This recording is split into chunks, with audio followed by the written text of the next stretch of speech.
亲爱的读者们，我是莫言。我手里拿的这本《大风》是一个绘本，是根据我37年前创作的一个短篇小说改编而成。这篇小说呢，是我在解放军艺术学院读书的时候写的。这篇小说也开启了我的乡村记忆。小说主要描写了我在童年时期跟着我的爷爷去荒草甸子里面割草的一段经历，基本上是真实的经历。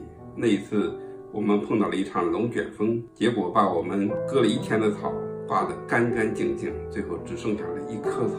这些情节在小说里面，在绘本里面都有详细的描述。我想表达的是什么呢？第一，表达了我对故乡的亲人的一种怀念之情。第二，我也想表达了一种像我爷爷这样的老农民在面对着巨大的外来的困难的时候，那样一种坚韧不拔的顽强不屈的精神。即便是你大风把我车上的草全部刮走，我也要像一块巨石一样屹立在那个地方，不被你刮断。像这样一种场景给我童年的心灵留下了深刻的记忆，对于我今后对我后来的这个人生道路上的这样前进，也始终发挥了它的暗示和力量。